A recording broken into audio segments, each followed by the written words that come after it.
On est donc ici à la bibliothèque universitaire de l'Université du Havre pour parler avec deux spécialistes à qui je vais laisser la parole dans quelques instants pour parler de l'infini, de l'histoire de l'infini. Vous pourrez bien sûr, à l'issue de cette conversation, poser vos questions. Si vous en avez, j'en doute pas, vous en aurez. Elles seront nombreuses à propos donc de ce concept mathématique, physique, cosmologie. Qu'elle se propose de percer les secrets de la matière, l'infiniment petit, ou ceux de l'univers, l'infiniment grand. La recherche est en prise avec l'infini. Ce concept, sans conteste, l'un des plus étonnants et des plus féconds. Il date pas d'hier. Il traverse l'histoire des sciences et de la pensée depuis l'Antiquité. Anaxagore, Zénon, Aristote ont médité sur l'infini, tout comme Thomas d'Aquin, Giordano Bruno, Pascal, etc., etc. Mais de quoi l'infini est-il le nom?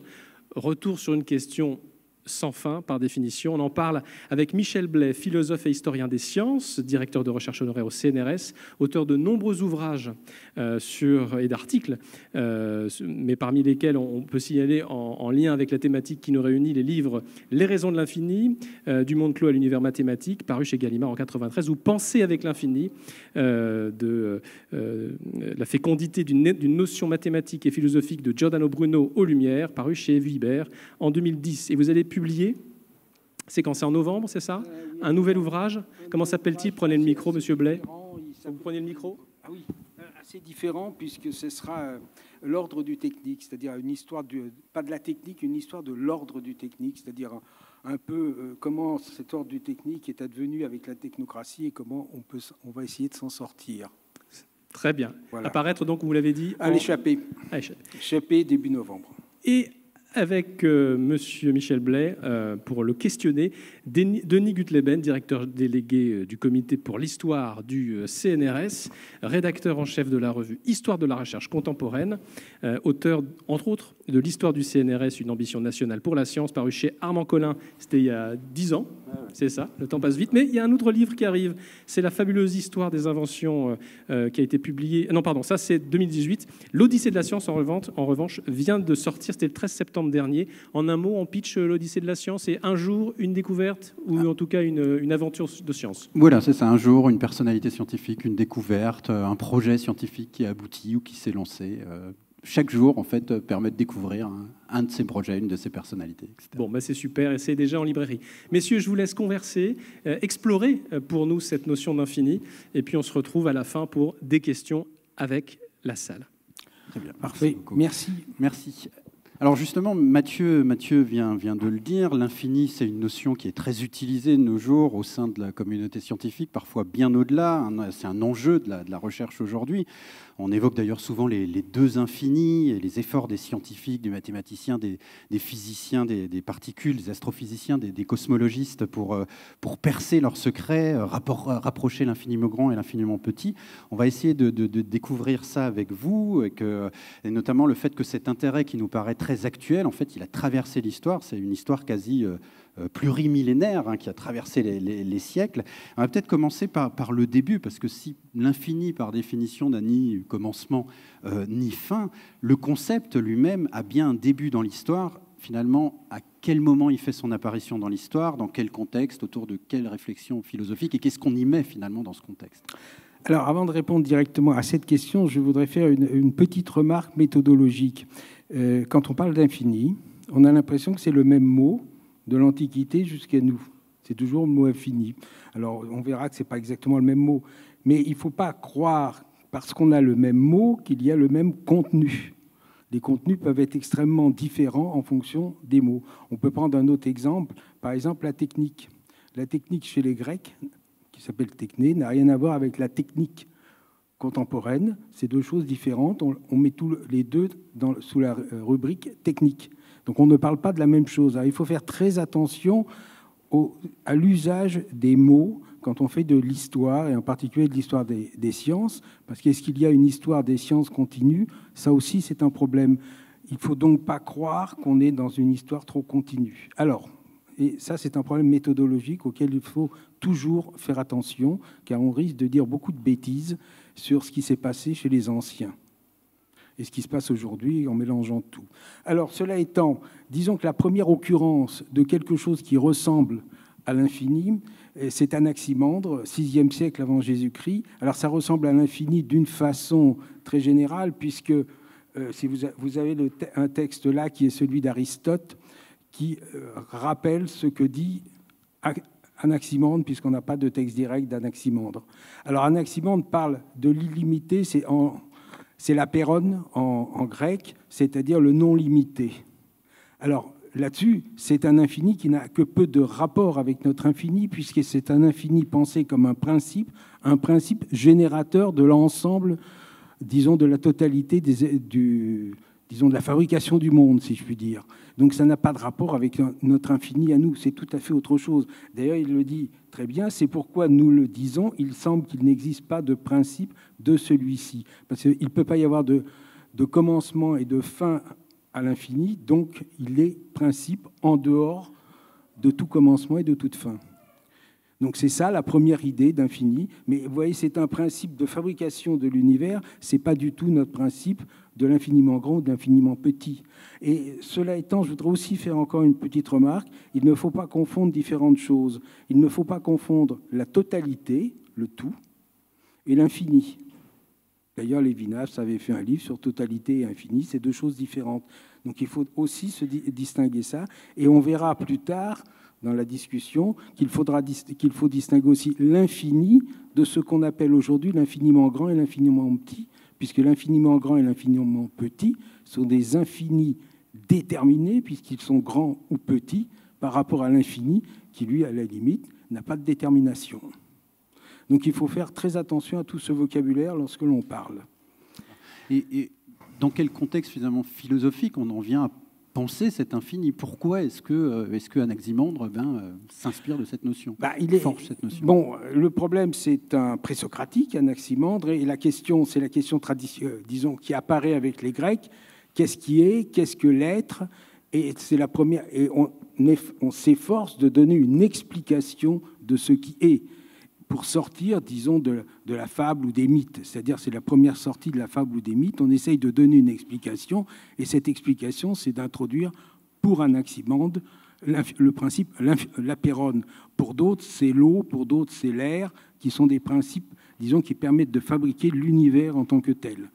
Donc, c'est donc tout à fait différent de ce que l'on pense, nous, aujourd'hui. Il faut faire ça, il faut bien faire des exercices de pensée dès qu'on fait de la science. C'est-à-dire, de l'histoire des sciences, il faut se placer à l'époque des personnes qui écrivent et puis essayer de penser comme eux. C'est pratiquement impossible, mais c'est un peu un travail d'ethnologue aussi. Ouais, tout à fait. Mais alors justement, eux-mêmes, en le pensant, finalement, assez rapidement, se rendent compte que cet infini, cette notion d'infini, elle crée des paradoxes, notamment même l'infini ou même les infinis, parce qu'il semble à l'époque déjà qu'il parlait de l'infini dans la division, l'infini dans la grandeur. On peut songer par exemple au célèbre paradoxe de Zénon, dont vous pourriez peut-être dire quelques mots. Oui, les paradoxes de Zénon, ça se situe dans un contexte philosophique très précis, sur lequel je n'en reviendrai pas, mais simplement l'idée de ces paradoxes, ils sont bien connus. Il y a la flèche, on lance une flèche, il y a Achille et la tortue, et puis il y a le stade. Bon, mais peu importe, qu'est-ce qui signifie ces paradoxes? Il signifie une chose extrêmement simple, comment penser le mouvement, parce que c'est l'une des grandes affaires. Or, lorsque vous lancez une flèche, la flèche, elle part, donc le mouvement est évident. Mais comment penser cette flèche, ce mouvement, à l'aide de la mathématique? Aujourd'hui, on peut le faire. Mais spontanément, on ne peut pas le faire. Parce que si vous réfléchissez intuitivement, quand une flèche s'en va, elle passe nécessairement par tous les degrés de lenteur, c'est-à-dire tous les degrés de lenteur. Or, il y a un nombre infini de degrés de lenteur, évidemment. Donc, si on passe par un nombre infini de degrés de lenteur, il faudra un temps infini. Donc, la flèche ne partira pas. Et pour s'arrêter, intuitivement, c'est imparable. Pour s'arrêter, elle doit passer par tous les degrés de lenteur aussi. Et évidemment. Mais si elle passe par tous les degrés de lenteur, il faut un temps infini. Donc la flèche ne s'arrêtera pas. Donc elle ne partira pas, elle ne s'arrêtera pas. Or, la flèche part et s'arrête. Donc là, il y a un problème qui est un problème extrêmement compliqué, qui trouvera une première solution mathématique au XVIIe siècle, parce qu'on aura des mathématiques pour penser ça, on aura les séries, on aura tout ça. On verra ça peut-être un peu plus tard. Et ça, ce sont des paradoxes très difficiles. Alors, il y a l'autre paradoxe, le paradoxe d'Archytas. C'est plutôt le paradoxe sur l'infini du monde. Alors, le monde des Grecs est un monde fini, et s'il est fini, qu'est-ce qui se passe si je passe le bras? Je tombe où? Bon, alors, justement, une chose sur laquelle on peut disserter un petit peu, c'est l'univers des Grecs, après Anaximandre, après Platon, avec Aristote. On va rester à Aristote parce que c'est ce qui est le plus... Le monde des Grecs est fini, c'est-à-dire qu'il y a la Terre au centre, la Lune tourne autour de la Terre, c'est ce qu'on appelle le monde sublunaire, et puis après, il y a le Soleil et les planètes qui tournent, c'est le monde supralunaire. Et alors, ils tournent tous dans des cercles parfaits. Alors, on peut se dire, c'est bizarre. Je vous ai parlé tout à l'heure de l'infini, et puis là, comme par hasard, il semble qu'il n'y ait plus d'infini et que le monde est fini. Alors non, parce que les planètes qui sont dans le monde intelligible tournent indéfiniment. Donc l'infini réapparaît à travers la rotation infinie. Et puis, l'infini apparaît aussi d'une autre manière, parce que nous vivons sur Terre et nous ne sommes pas dans le monde intelligible. Comme nous ne sommes pas dans le monde intelligible, nous vivons et mourons. Genèse, génération et corruption. Mais génération et corruption à l'infini. Donc infiniment, le monde se renouvelle par la mort, par la vie, la genèse et la corruption. Donc l'infini a d'une certaine manière pénétré le monde, bien qu'il paraisse fini. Donc il y a, chez Aristote, comme un jeu entre le fini et l'infini, qui, d'un certain point de vue, permet de construire un système du monde. Alors le mouvement circulaire est un mouvement sans début ni fin, donc il est comme infini. Voilà. Et on n'a pas de texte de philosophes grecs qui regrettaient d'avoir forgé cette notion qui semble après autant les perturber et créer autant de paradoxes finalement. Enfin, c'est un peu surprenant de créer une notion qu'on a soi-même. On la crée, mais elle est réintégrée à l'intérieur du monde, là, quand même. Puisque le monde est indéfini. Comme le temps, lui, de toute façon, est indéfini. Il y a une autre manière aussi de voir apparaître l'infini. Pour Aristote, l'espace est divisible à l'infini. Donc, dans n'importe quel morceau d'espace, vous avez de l'infini. D'ailleurs, ce qui est toujours vrai aujourd'hui. N'importe quel morceau d'espace est divisible à l'infini. Donc, vous avez de l'infini. Et c'est pour ça que j'ai dit au début, l'infini, il ne faut pas simplement l'infiniment grand, l'infiniment petit. Il y a d'autres manières de penser l'infini et il y a d'autres manières de le mettre en jeu dans le monde, en particulier. Mais voilà. D'accord. Mais il y a d'autres paradoxes aussi qui apparaissent à ce moment-là. Enfin, j'en ai noté un parmi d'autres. C'est aussi, d'une certaine manière, les différents ordres de grandeur dans les infinis. Enfin, pour prendre un exemple concret, l'ensemble de tous les entiers, il est infini. L'ensemble de tous les entiers pairs est infini lui aussi. Mais alors, est-ce qu'on peut dire qu'un infini est plus grand que l'autre? Ou alors, à l'inverse, on peut dire que la partie peut être égale au tout? C'est des questions qui sont posées dès ce moment-là. Alors, effectivement, ça, ce sont des problèmes extrêmement graves parce qu'on constate qu'il y a des infinis qui semblent plus ou moins grands. Alors ça, le problème ne sera pas résolu tout de suite parce que normalement, le tout est plus grand que la partie. Donc ça, c'est un principe. Comme le tout est plus grand que la partie, on est à chaque fois en contradiction. Alors ces problèmes-là, mais ces problèmes-là relèvent en fin de compte toujours de mathématiques. Donc ils seront résolus plus tard à l'intérieur des mathématiques, d'une part par Fontenelle, d'abord on en reparlera, mais surtout par Cantor et la théorie des infinis. Donc vous avez des ordres et des hiérarchies d'infinis mathématiquement qui se mettront en place. Mais pour le moment, on est dans un infini qui est un infini qui n'est pas un infini simplement mathématique, il est un infini qui renvoie aussi à une totalité et qui renvoie aussi à la vie du monde. Alors justement, si on continue à dérouler l'histoire, on pourrait croire qu'après ces débats, ces méditations, ces paradoxes, que le Moyen-Âge, au moins en Occident, va mettre tout le monde d'accord, puisqu'il n'y a plus qu'un seul infini, finalement, c'est Dieu à ce moment-là. Et pourtant, si la question paraît tranchée de manière assez simple, les méditations, elles se poursuivent tout au long du Moyen-Âge, autour de cette notion d'infini. Pourquoi? Alors là c'est avec le christianisme en particulier, mais enfin avec... toutes les monothéismes, se pose évidemment un problème. Ce qui n'était pas le cas chez les Grecs. Le monde n'a pas de durée, n'a pas de fin, il est infini. Bon, voilà, c'est très bien. Alors, si le monde est créé, alors voilà une difficulté. Il est créé, donc il a un début. Donc on n'est plus dans l'infini. Alors, il va falloir beaucoup de talent aux philosophes et aux théologiens de l'époque médiévale, et en particulier Thomas d'Aquin, pour arriver à mettre en place à la fois, à récupérer à la fois la physique d'Aristote et en même temps la création du monde. Alors, ce seront des débats extrêmement compliqués, mais il est un fait qu'à ce moment-là, l'infini est rapporté à Dieu. C'est en Dieu que se situe l'infini. Donc le monde lui-même n'est plus infini. L'infini est réservé à Dieu, et vous verrez que cela se poursuit pendant les siècles qui vont suivre sous des formes très différentes. Mais Dieu est l'infini. Voilà. Oui. Excusez-moi, j'interviens dans votre conversation qui est passionnante. Moi, je bois du petit lait. Je vous rappelle juste que dans la salle, il y a des gens qui sont en seconde. Et voilà, tout simplement. Et je les sens parfois, voilà, coucou, vous êtes là, on vous voit bien. Et je les sens parfois se poser des questions. Est-ce que de temps en temps, on ne pourrait pas juste redéfinir les choses? Par exemple, moi j'ai une question toute simple dans sa formulation. Et puis après, Denis va... pourquoi est-ce que Dieu égale infini? Parce que vous ne pouvez pas le réduire à quoi que ce soit. Dieu a nécessairement toutes les qualités, donc celle d'infini. C'est tout. C'est tout. Alors, cela étant assez compliqué, parce que Dieu est trois. Mais je ne rentrerai pas dans... Non, hein, je serai... Bon, parce que là aussi, il y a une complexité. Mais effectivement, Dieu ne peut avoir que toutes les qualités. Donc, il ne peut être qu'infini. Voilà. C'est tout. Ça se limite à ça. Donc, en particulier, il est infini. D'accord.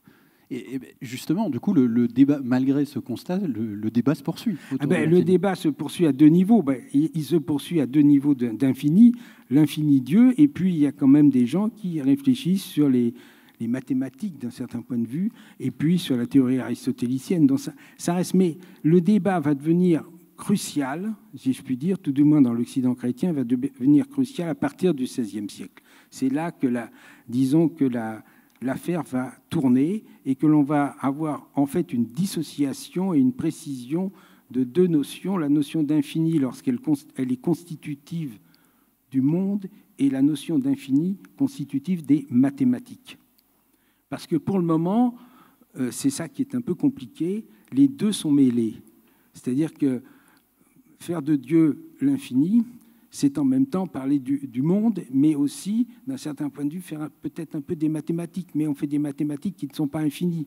Donc on est dans une situation extrêmement difficile, mais autour du XVIe, XVIIe, tout va se clarifier, et je pense que ça sera plus simple que ces périodes anciennes, disons, qui sont, comment dirais-je, qui sont difficiles à penser, puisque ce ne sont pas les cadres de pensée, nos cadres de pensée. Et c'est ça qui rend l'affaire difficile. Vous allez voir, ça va devenir transparent, mais au moins aussi compliqué, mais ça paraîtra transparent parce que c'est notre paysage. Du coup, allons vers plus de simplicité. On va faire un bond de quelques siècles et on se dirige pas trop de siècles d'un coup. D'accord, et pas trop de simplicité non plus, du coup. D'accord. Giordano Bruno ? Alors, Giordano Bruno, mais juste avant Giordano Bruno, comme on était dans la religion, on dit un mot de Nicolas de Cues. Nicolas de Cues, non mais c'est simplement parce que Nicolas de Cues est un personnage extrêmement intéressant, très très difficile à lire, mais je ne peux conseiller que de lire, il a été traduit en français, donc là, c'est fascinant. Nicolas de Cues est le premier qui s'interroge sur le fait qu'il y a des mathématiques pour l'infini et en même temps qu'il y a Dieu. Donc il met des niveaux. C'est-à-dire que pour lui, Dieu, c'est là où se résolvent toutes les contradictions. C'est-à-dire le fini et l'infini se retrouvent en Dieu, c'est-à-dire au niveau de l'intellect. Alors bien sûr, cela est totalement impossible du point de vue de la raison, parce que c'est le principe de non-contradiction. Mais pour Nicolas de Cues, il y a déjà cette idée d'une possibilité d'un infini qui est bon et d'autres infinis. Alors, pour venir à Giordano Bruno, c'est là que disons que tout se met un peu en place de façon moderne. Alors Giordano Bruno, c'est celui qui a fini en 1600 sur le bûcher. Bon, il n'a pas fini sur le bûcher à cause de ça, il a fini sur le bûcher pour d'autres histoires, dont celle-là. Alors, ce que dit Giordano Bruno, il dit finalement, Dieu, le monde est fini, parce que c'est le monde ancien. Mais pourquoi le monde est fini alors que Dieu est infini et que la puissance de Dieu est infinie? Donc Dieu aurait pu créer un monde infini.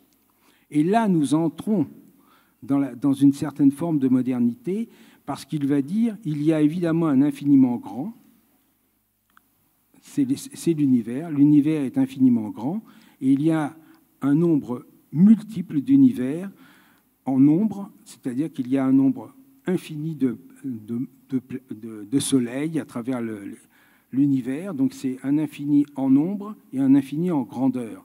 Et son infiniment grand est précisément l'infiniment grand que nous avons encore aujourd'hui dans la spatialité. C'est cet infiniment grand. Alors, il ne faut pas croire non plus que cet infiniment grand que met en place Giordano Bruno, c'est Dieu. Parce que si c'est Dieu, c'est le panthéisme. C'est-à-dire qu'on confond le monde et l'infini, le monde et Dieu. Ça, c'est le panthéisme. Et ça, le panthéisme, c'est très mal, c'est une hérésie. Et c'est impossible. Donc, il y a évidemment cet infiniment grand, mais il y a un infini qui est un autre infini que définit Bruno et qui est un infini, disons, qui dépasse un peu cet infiniment grand et qu'il réserve à Dieu. Mais cette forme-là sera particulièrement claire, et ça, c'est là que ça devient le plus clair, à mon avis, avec Descartes, pour lequel, avec Descartes, il y a l'indéfini, qui est le monde dans lequel nous vivons, et l'infini, qui est très précisément le nom de Dieu. Donc le nom de Dieu, c'est l'infini, et évidemment, il y a un infiniment grand, qui est l'infiniment grand, c'est l'indéfini de Descartes, c'est-à-dire c'est ce monde dans lequel il y a les fameux tourbillons de Descartes, il y a la physique cartésienne, tout ça, qui se trouve à l'intérieur qui est le monde où nous vivons, mais il remet de façon absolue, et c'est ça qui doit être bien compris. Et quand on parle de Descartes, souvent on oublie cet aspect-là. L'infini, comme il le dit, c'est le nom de Dieu. Donc Descartes, comme l'infini c'est le nom de Dieu, Descartes ne peut pas utiliser l'infini dans les mathématiques, car on n'utilise pas Dieu dans les mathématiques. Donc dans la géométrie de Descartes, il n'y a pas d'infini. Et dans son algèbre, il n'y a pas d'infini non plus, alors que d'autres, à la même époque, seront moins prudents et commenceront à utiliser de l'infini.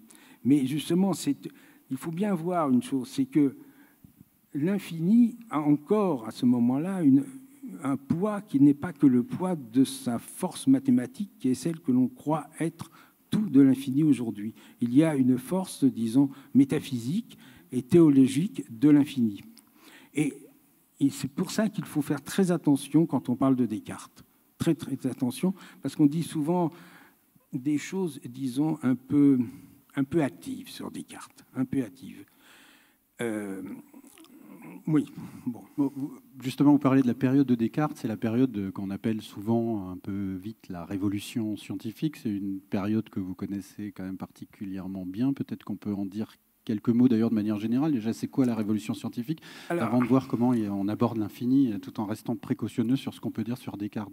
Oui, alors la révolution scientifique, c'est fondamentalement une révolution qui repose sur une transformation radicale de la conception de la nature. C'est-à-dire qu'il faut voir qu'au début du XVIIe siècle, disons autour de Galilée et de Descartes, le monde n'est plus conçu comme un ensemble, mais il est conçu radicalement comme une machine, c'est-à-dire c'est une pensée d'ingénieur. Galilée, c'est un ingénieur, comme il y avait d'autres ingénieurs à l'époque, c'est un ingénieur génial, mais c'est un ingénieur. Et à partir de ce moment-là, le monde est pensé comme une machine, et c'est à l'intérieur, et c'est pour rendre compte de cette machine, de ces mouvements, que l'on va faire une physique mathématique. Et c'est cette physique mathématique qui est la révolution scientifique. Et cette révolution scientifique s'accompagne. Par exemple, Galilée a quelque chose de très intéressant. Il y a eu Copernic précédemment. Copernic à transformer le monde, puisqu'il a mis le Soleil au centre du monde et les planètes tournent autour. Bon, il l'a fait pour des raisons extrêmement compliquées qui n'ont rien à voir avec la physique contemporaine, donc, ni même avec la physique. Mais ce que fait Galilée, c'est de dire ce monde-là, moi, je vais le mécaniser. Alors ça devient un monde mécanique, et c'est ce qu'on appelle au XVIIIe siècle, disons comme une horloge. C'est une grande horloge que Dieu règle de temps en temps, parce qu'on n'oublie jamais Dieu dans toute cette affaire. Dieu est toujours présent. Donc c'est ça. Et l'infini va progressivement constituer le cadre dans lequel va se situer ce monde. Et en particulier, ça va être réglé par Newton.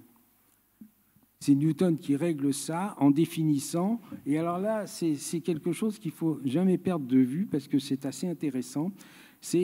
Newton va définir le temps absolu et l'espace absolu, qui sont le temps absolu, c'est le petit t de la physique. Alors, ce temps est infini. Hein, il n'a pas de début, il n'a pas de fin. D'ailleurs, on peut remonter, on peut descendre, il y a du moins t, du plus t. Ça ne correspond strictement à rien en ce qui concerne notre vie à nous, ni même le devenir dont parlaient les anciens. C'est une rupture radicale. D'ailleurs, le temps de Newton, il le définit sans rapport aux choses extérieures. C'est-à-dire, c'est un temps qui coule par lui-même indéfiniment. Donc, ce temps n'a rien à voir avec le temps vécu. Rien à voir avec le devenir, qui était essentiel chez les anciens. Tout à l'heure, j'ai parlé de génération-corruption qui se reproduisait. Mais il n'y a pas de temps. Il n'y a pas de temps, il n'y a que du devenir. Et Galilée lui-même, lorsqu'il essaye de mesurer le temps, il ne mesure pas le temps, il mesure des espaces, disons, de variation de son pouls, des choses comme ça. Mais le temps abstrait qu'on utilise en physique, c'est pour ça que je suis toujours très sceptique sur ce temps de la physique, parce que je me demande à quoi il correspond. Et on peut s'interroger là-dessus, à quoi il correspond, puisque c'est un temps totalement abstrait qui n'existe pas avant Newton et qui depuis est devenu l'objet central des réflexions de la physique mathématique. Mais ce temps est extérieur à nous, il est simplement un cadre dans lequel nous vivons, ou que l'on nous dit que nous vivons. De même pour l'espace. L'espace est un espace absolu, il n'a pas de rapport non plus avec ce que nous vivons comme espace, là ou là. Voilà, donc c'est à ce moment-là que l'infini apparaît effectivement du point de vue du contenu de la physique. Vous avez un temps absolu, un espace absolu, et la physique mathématique se constitue à l'intérieur. Et l'espace absolu est infini, le temps absolu est infini. Voilà, donc on est dans un infini. Mais c'est un infini qui n'est plus du tout celui du temps d'avant. Il n'a plus rien à voir. Ça devient un objet mathématique. C'est un objet abstrait. C'est un objet abstrait. D'ailleurs, le philosophe Berkeley fera remarquer qu'il ne comprend pas du tout ce que signifie ce temps absolu qui coule uniformément. Mais il n'y a pas de temps absolu, il n'y a pas de temps qui coule uniformément. On est tellement habitué à ce temps, qui est celui des horloges, de nos pendules, qu'elles soient électroniques ou mécaniques, qu'on n'est plus capable de penser en dehors de ce temps. Or, on a toujours pensé en dehors de ce temps avant le XVIIe siècle. Le temps, vous avez l'impression que le temps passe. Non, ce n'est pas le temps qui passe, c'est les choses qui se transforment. C'est-à-dire qu'on a ce que les anciens appelaient le devenir.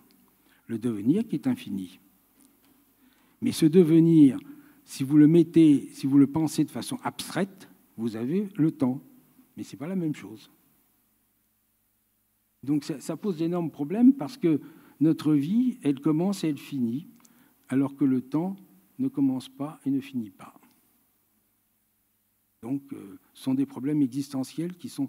C'est pour ça que j'insiste sur le fait que l'infini est un objet très compliqué et qu'il faut saisir dans sa profondeur. Sinon, on croit que c'est simplement un objet mathématique. Et quelqu'un d'autre a contribué, quelqu'un que vous connaissez bien aussi dans cette réflexion sur la mathématisation, c'est Fontenelle. Alors, Fontenelle, oui. Alors, Fontenelle, c'est le secrétaire perpétuel de l'Académie. C'est un homme que j'aime beaucoup, Fontenelle. Parce que Fontenelle, c'est le... Bon, alors, il a publié les éléments de la géométrie de l'infini en 1727. Alors, pourquoi il publie cet ouvrage? Pour des raisons très simples. D'ailleurs, ça serait valable aussi pour les physiciens d'aujourd'hui. Le calcul différentiel a été créé par Leibniz. Bon. Donc maintenant, grâce au calcul différentiel, on sait manipuler les infiniment petits. Mathématiquement, l'infini reste l'infini. On peut faire des intégrales, on peut faire des différentiels, on fait tout ça. L'infini est devenu un peu au service des mathématiciens. Mais Fontenelle dit, oui, mais moi, je ne comprends pas cette affaire, comment l'infini peut servir dans les mathématiques. Ça, je ne comprends pas. Il faudrait expliquer. Et alors, à ce moment-là, il brise l'essentiel, c'est-à-dire qu'il dit, il y a deux manières de considérer l'infini.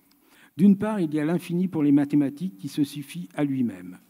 C'est l'infini des mathématiques, dans lequel je pourrais faire du calcul différentiel, du calcul intégral, etc., etc. Et d'autre part, il y a la totalité, l'infini métaphysique, et de cela, je ne parle plus. Et si vous voulez, à partir de ce moment-là, on va avoir le XVIIIe siècle qui va ne plus s'occuper que de mathématiques, de calcul de l'infini, de calcul avec les outils de l'infini, mais on perdra le sens philosophique de l'infini, c'est-à-dire la réflexion qui accompagne normalement l'infini. C'est-à-dire qu'on n'aura plus que des mathématiques, alors fort brillantes, fort performantes, mais elles ne seront plus liées à des interrogations essentielles comme qu'est-ce que je fais là, qu'est-ce que c'est que la totalité, qu'est-ce qu'un être, etc. Toutes ces questions-là sont évacuées. Elles étaient présentes avant, elles sont évacuées, parce qu'elles restent maintenant, on ne parle plus que de l'infini, mathématique, exclusivement, et il ne devient plus que mathématique. Et on laisse le philosophe s'agiter avec l'autre infini. Mais ça, c'est tout à fait dommage, parce que ça crée une rupture dans l'ensemble des savoirs qui est tout à fait, à mon avis, extrêmement dommageable, parce qu'on ne peut pas faire de la physique sans avoir d'interrogation métaphysique. C'est absolument impossible. On peut, mais dans ce cas-là, on devient un ingénieur. C'était exclu pour Descartes, c'est exclu pour Leibniz, c'est exclu pour Newton, c'est exclu pour les plus grands savants, c'est exclu pour Einstein. Donc là, c'est là où est le problème. C'est-à-dire qu'il faut bien concevoir. Et tout se joue à ce moment-là autour de l'infini. C'est-à-dire vous pouvez faire tous les calculs que vous voulez, l'infini est, disons, mis au service des mathématiques, mais ce n'est plus l'infini. C'est un infini mis au service des mathématiques, ce n'est plus l'infini dont le nom était Dieu, ou dont le nom était autre chose, ou dont le nom était une espérance, ou dont le nom est d'une manière de totalité du monde. Et cette totalité, elle n'appartient pas à la physique. Mais elle reste normalement, de fait, une interrogation pour tout à chacun dans sa vie.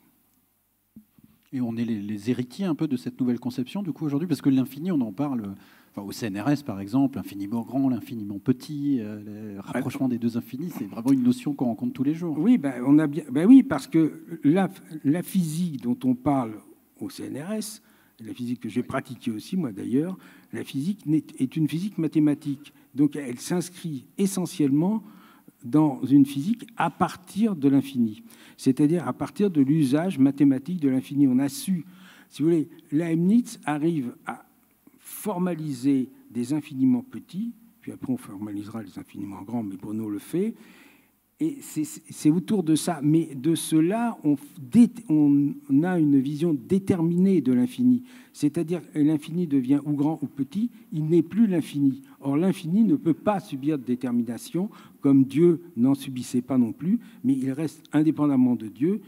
L'infini reste, c'est ce que dit Fontenelle. Il reste.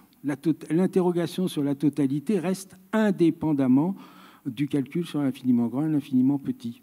Donc, on ne peut pas tout réduire. Ce que je pense, c'est qu'on ne peut pas tout réduire, et c'est l'histoire de l'infini qui est le monde. On ne peut pas réduire tout simplement à l'histoire aux mathématiques. Il y a un monde ou du moins à l'histoire de la physique, il y a un monde qui dépasse la physique. Et c'est ce monde-là qui est celui... Pour ça qu'on peut s'interroger aussi sur le sens de l'infini, mais pas à travers la physique. Donc c'est pour ça que l'infini est un concept essentiel si on le prend dans toute sa longue histoire, qui permet en fait de voir que c'est un concept dont on a appauvri considérablement le sens en le rendant, disons, utile et domestiqué, je dirais. Il est domestiqué. C'est plus l'infini un peu sauvage que l'on avait chez Anaximandre. C'est un infini qu'on maîtrise, mais c'est plus le même infini. Et malgré tout, on continue à s'interroger énormément sur... Enfin, on a l'impression que ces recherches sont très mathématisées en effet, mais les questions qui se posent quand on parle des deux infinis, l'infiniment grand de l'univers, l'infiniment petit de la matière, ça renvoie quand même à des questions peut-être un peu, pas que scientifiques, mais un peu philosophiques en fait. Oui et non. Parce que l'infiniment grand, oui, mais c'est quoi ? Ah ben je ne sais pas, c'est vous qui êtes là pour répondre. L'infiniment grand, c'est une détermination de l'infini. Moi, je ne sais pas ce qu'est l'infini. Si vous dites qu'il est infiniment grand, l'infiniment grand n'est pas nécessairement l'infini. Ce n'est pas la totalité. Ça, c'est indéterminable, ça. D'ailleurs, c'est exactement... Quand le concept a été... Quand la notion d'infiniment grand est mise en place par Bruno, parce que c'est lui incontestablement qui fixe l'infiniment grand, il est évident pour lui que c'est simplement un espace dans lequel se situe l'ensemble des phénomènes. Mais ce n'est pas la totalité, puisqu'il la réserve à Dieu. Comme d'ailleurs Descartes. L'infiniment grand, c'est le monde indéfini de Descartes. C'est ça. Et l'infiniment grand, ben, oui, mais qu'est-ce qui vous dit que c'est la totalité ? Ça reste une interrogation. C'est une interrogation qu'on peut considérer métaphysique, mais ça reste une interrogation. Je ne pense pas qu'on puisse... Si vous voulez faire l'infiniment grand ou l'infiniment petit, sont extrêmement utiles mathématiquement du point de vue de la construction d'une physique mathématique. Mais une physique mathématique n'est pas nécessairement, on l'a même entendu tout à l'heure, le fin mot de l'histoire. Bon, parce que la totalité, c'est une autre question. Mais c'est une question qui nous concerne directement. Donc il ne faut pas... Je pense qu'il est très grave de croire aujourd'hui que la physique est le fin mot des choses. Je pense que c'est très grave parce que ça nous éloigne profondément de la connaissance même des choses. On doit s'interroger plus profondément. La physique ne dit pas ce que sont les choses, parce que si elle le disait, je ne sais pas pourquoi les anciens ne l'auraient pas dit. Il est physicien, hein, je tiens quand même à rappeler... Ah ben oui, je suis physicien. Qu'est-ce qu'on fait, messieurs ? On passe aux questions. Non, je fais une remarque. Ouais. Je suis physicien, et c'est parce que j'ai enseigné la physique de longues années, et c'est pour ça que les questions que posaient les étudiants ou les élèves étaient des questions qui dépassaient les calculs que je mettais au tableau. Et je me suis dit qu'il y a là une difficulté. De quoi je parle quand je parle de l'infiniment grand ? De quoi je parle ? Est-ce que vous vous sentez concerné ? Et quand je parle du temps absolu, je parle de quoi ? Vous, dans votre expérience de vie ? Je ne parle pas de ça. La physique n'a pas à en parler. Donc si elle n'a pas à en parler, c'est évident, elle n'a pas à en parler, elle ne parle pas de la vie, à ce moment-là, ben, il faut le dire. Ce que je vous propose, messieurs, parce que c'est passionnant, mais je voudrais qu'on puisse prendre des questions de la salle dès maintenant. Denis, si vous en êtes d'accord ? Ah oui, bien sûr. Et puis, bien sûr, participer aussi aux réponses, parce que je pense que vous pouvez vous poser de super questions, mais je suis certain que vous aussi apportez des réponses, parce que vous êtes historien des sciences, c'est bien de le rappeler. D'abord, une question un peu personnelle, pardon, à vous, Michel Blais. Oui. Qu'est-ce qui fait qu'un physicien, un jour, s'intéresse à des questions philosophiques d'histoire des sciences ? Qu'est-ce qui fait ? Bon, je m'y suis toujours intéressé. Mais non, qu'est-ce qui fait ? Ben, simplement ce que je viens de dire. C'est-à-dire qu'il y a un certain moment où vous vous dites, mais bon, là, je fais des calculs, je calcule des tas de choses. Mais ça sert à quoi, finalement ? Ben, vous donnez la réponse. Non. Ça sert à... Bon, où je vais et de quoi je parle. Est-ce que ça me satisfait du point de vue de mes propres interrogations ? Je n'ai pas dit qu'il ne fallait pas faire de physique, hein, bien au contraire, la physique c'est magnifique. C'est magnifique. Mais il faut la laisser à l'intérieur de son champ et savoir qu'elle est à l'intérieur d'un champ. C'est ça. C'est-à-dire qu'il y a des moments qui sont des moments de science parfaitement cohérents, c'est très intéressant, mais... Ça veut dire faire de la métaphysique? On ne peut pas ne pas en faire. Et alors justement, est-ce que ce n'est pas une notion bien disqualifiée pourtant aujourd'hui, la métaphysique? Oui, enfin, ça dépend un peu dans quel milieu, mais effectivement, c'est disqualifié. Même en philosophie, pardon. Oui, mais parce qu'ils sont tous positivistes. Ils sont tous positivistes. Oh, les méchants. Non, ils croient que les choses sont comme là, j'ai lu, il y a pas, là, bon, je dirais pas d'où. Bon, les fameuses lois de la nature. Bon, alors, on va utiliser les lois de la nature. La gravitation universelle, c'est une loi de la nature. C'est pas une loi de la nature. C'est une loi qui a été inventée pour rendre compte mathématiquement de phénomènes. Mais elle est inventée. Elle n'est pas dans la nature. Elle n'est pas. Sinon, si elle était dedans, les antiques l'auraient vue. Donc elle est inventée, donc ce n'est pas une loi de la nature, c'est une loi d'explication d'un certain modèle qu'on s'est donné de la nature. À partir de ce moment-là, eh bien, on peut s'interroger métaphysiquement, ce qui ne veut pas dire qu'on ne fait pas de la mécanique newtonienne. Mais l'un n'empêche pas l'autre, c'est ça qui est important. C'est-à-dire qu'il ne faut pas croire qu'on dit tout en écrivant des équations. Il y a quelque chose qui échappe. Des questions, des remarques, des commentaires, des questions telles qu'elles vous viennent, hein, on ne juge pas. Monsieur, je viens vous voir avec ce magnifique micro rouge. Le démiurge dont Platon est à l'origine, je crois, qui n'est pas Dieu, donc, mais qui est à l'origine du monde, est-ce que, donc, un monde fondamentalement imparfait, me semble-t-il, est-ce que justement il a quelque chose à voir avec l'infini, lui, contrairement à Dieu, ou est-ce que justement il n'y a pas accès le démiurge n'est pas Dieu, parce que le démiurge, c'est quelqu'un qui fabrique le monde à partir des idées. Il y a plusieurs, c'est un peu compliqué. Dieu crée tout. Il crée tout. Bon, un peu comme le Big Bang, pour dire les choses. Sauf que je ne sais... bon. Donc, tandis que le démiurge, ce n'est pas Dieu. C'est un personnage qui rassemble les idées qui préexistent déjà et qui, à partir des idées, construit le monde. Donc, c'est pas un Dieu. Oui, c'est un artisan, le démiurge. Mais d'ailleurs, c'est un débat qu'on retrouvera entre Descartes, Kepler et tout ça, de savoir si les idées préexistent à la création ou si les idées sont créées par Dieu. C'est un statut, alors c'est un statut métaphysique.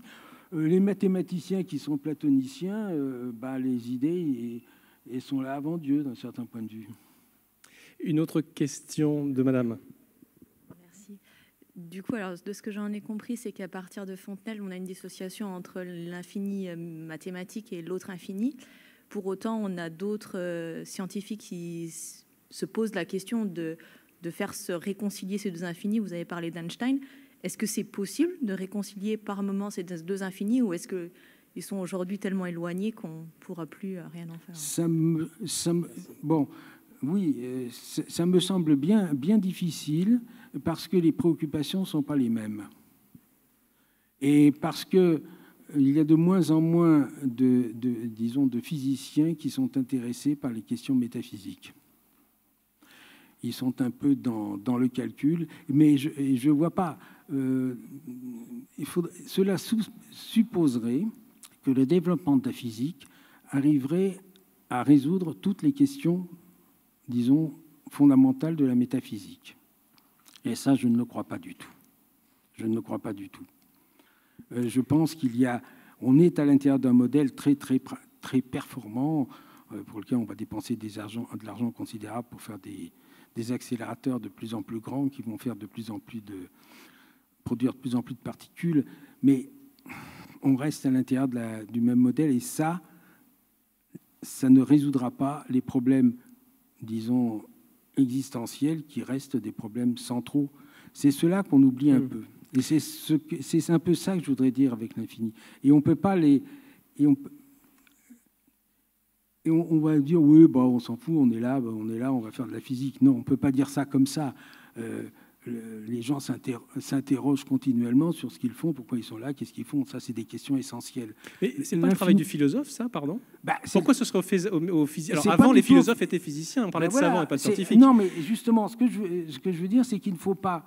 ça correspond à ce que vient de dire Madame. Ce que je veux, c'est qu'il n'y ait pas... qu'on se rende compte que l'un ne peut pas jouer la place de l'autre et réciproquement. Très bien. C'est ça le fondamental là-dedans. Le physicien fait de la physique, mais qu'il sache que tout n'est pas là. Et le philosophe lui-même, alors il devient totalement métaphysicien et il rejette la physique. Alors on est dans l'autre délire. Non, il faut que les deux soient... D'ailleurs, il y a une très belle époque, c'est le XVIIe siècle, et Maurice Merleau-Ponty, le philosophe Maurice Merleau-Ponty, a écrit de très beaux textes sur justement cet âge d'équilibre de la science et de la métaphysique. Est-ce qu'il y a eu, au cours de l'histoire des sciences, je vais poser une question, je vais donner le micro à monsieur dans quelques instants, est-ce qu'il y a eu dans l'histoire des sciences des auteurs, autrices qui se sont dit non, mais en fait l'infini, ça sert à rien comme concept, il faut le mettre à la poubelle, c'est juste voilà, une évaluation qu'on ne sait pas faire avec nos modes de perception trop humains, avec nos outils trop limités, c'est juste une grandeur qu'on ne sait pas évaluer et puis c'est tout. Oui, si vous voulez, d'un certain point de vue, tout positiviste peut avoir cette position. Parce que tout positiviste va rejeter toute métaphysique, dont tout ce qui n'est pas accessible directement ni à l'expérience ni au sens, finalement. Ce qui est une illusion complète. Mais à ce moment-là, on le rejette, on n'en a pas besoin. Mais dans ce cas-là, on tombe dans on tombe dans un monde très triste, si je puis dire. Pas du tout. Il est très triste. Oui, vous avez montré les limites de la physique pour saisir l'infini dans sa totalité. Vous avez parlé d'un appauvrissement quand on essaie de mettre en équation. En fait, il manque quelque chose qu'on n'arrive pas à expliquer. Et puis, vous avez parlé de Dieu à plusieurs reprises en citant différents auteurs. Alors moi, je me demandais si ce complément, enfin, ce qui n'est pas l'infini que la physique peut expliquer, est-ce qu'on n'est pas obligatoirement ou presque inévitablement poussé vers une interprétation transcendantale, voire divine? Alors, je vous dirais ça de manière un peu abrupte. Est-ce qu'on peut avoir une appréhension complète de l'infini si on ne croit pas en Dieu? Alors, je dirais, je prendrais une formule un peu différente. Je dirais, il y a une énigme. Je ne dirais pas un mystère, parce que ça renvoie à la théologie. Je dirais, il y a une énigme. Pourquoi est-ce là? Pourquoi y a-t-il de l'être? Pourquoi est-ce là? Bon, c'est tout. C'est une énigme. D'ailleurs, on peut la poser aussi au niveau de la vie. Pourquoi la vie? Si je pose la question comme ça reste une énigme. Et cette énigme n'a pas besoin d'être apportée à un Dieu. Il y a une énigme, point. Je ne vais pas au-delà. Une énigme qui peut être totalement immanente. Mais je ne sais pas y répondre. Puis c'est une énigme. D'ailleurs, personne ne sait y répondre. Mais elle est, cette énigme, ce qui, jusqu'à des époques trop scientistes, était ce qui motivait la vie des hommes, et y compris des scientifiques. C'est cette énigme qui faisait sens. Madame. Oui, bonsoir. Merci pour votre très bel exposé passionnant qui a suscité dans mon esprit plusieurs interrogations. Tout d'abord, votre position selon laquelle la physique serait... impuissante à tout expliquer et qu'il faudrait renvoyer notamment à la métaphysique. Est-ce qu'elle est représentative de la majorité des physiciens? Parce que c'est vrai que je suis assez étonnée par votre position. Donc, est-ce qu'elle est représentative ou non donc, des chercheurs et des physiciens? Est-ce que vous déplorez également l'éclatement des disciplines physique, métaphysique, philosophie, religion? Est-ce qu'il ne faudrait pas aller vers peut-être une réunification de ces différentes disciplines au vu de l'éclatement qu'on constate même dans le champ des sciences humaines et sociales, de manière générale, par exemple droit, sciences politiques, etc. Ensuite, j'aimerais savoir si vous vous étiez penché sur les différentes conceptions du temps, parce que selon les aires géographiques dans lesquelles on se situe, les conceptions du temps sont différentes. Par exemple, on a des conceptions linéaires du temps, dans le monde occidental. Dans d'autres sphères, notamment africaines, on a une conception circulaire du temps. Chez les Grecs aussi. Également. Est-ce que, justement, cette conception circulaire n'est pas une piste de solution qui permettrait de retomber sur l'infini, finalement, du fait du mouvement circulaire. Et enfin, dernière interrogation. Oui, je n'ai pas pris, mais je vais essayer de mémoriser. À mon âge, c'est difficile. Là, ouais. Alors, est-ce que ma position n'est pas... Alors, je mettais ma main comme ça parce que j'ai les projecteurs dans les yeux et c'est assez terrible. Non, c'est vrai, hein, Denis.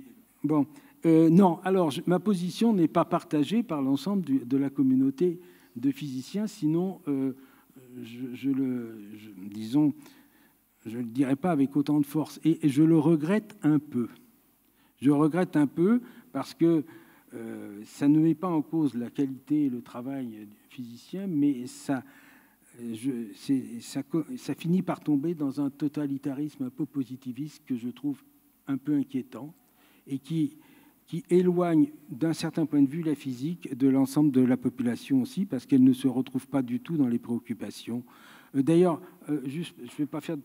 il y a le film que vous avez peut-être vu certains, Oppenheimer, et effectivement, ces questions-là sont posées.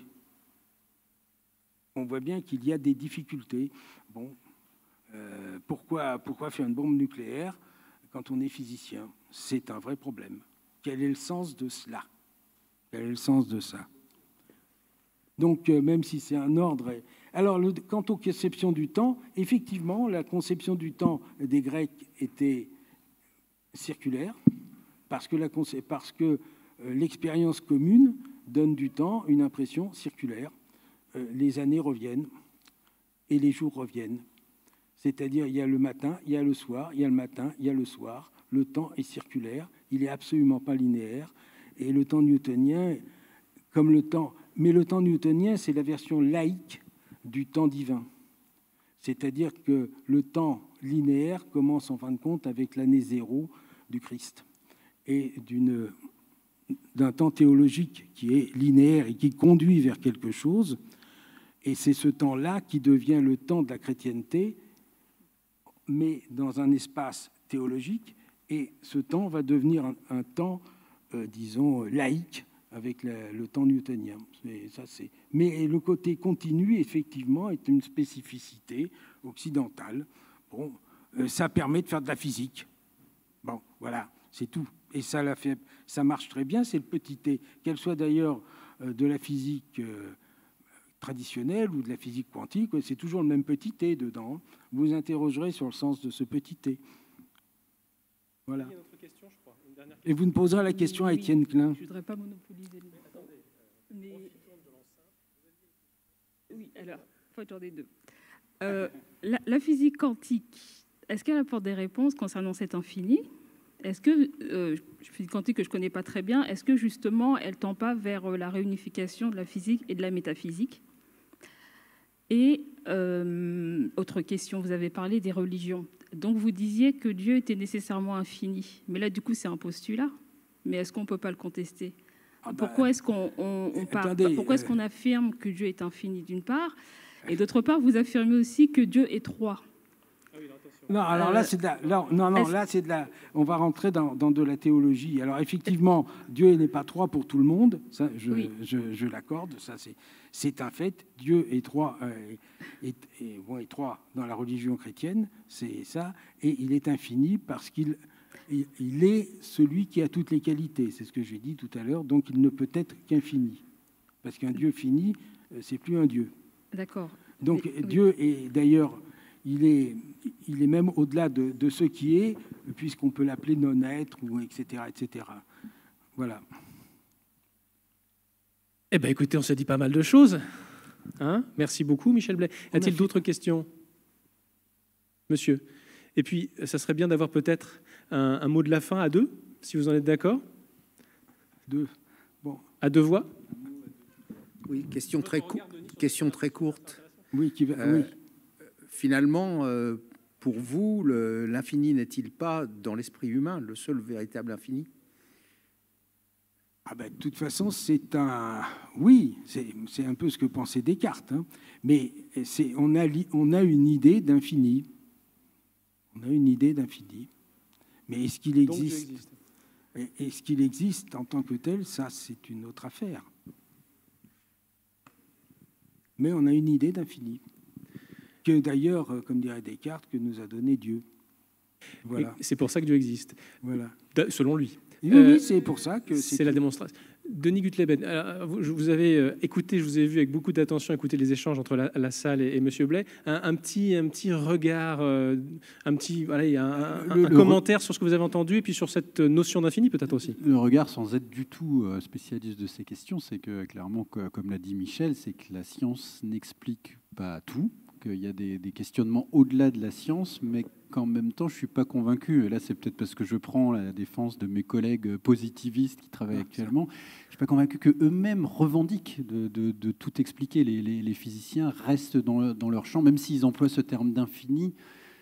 Est-ce que c'est pour expliquer une totalité ou bien justement expliquer ce sur quoi ils travaillent, c'est-à-dire des phénomènes physiques?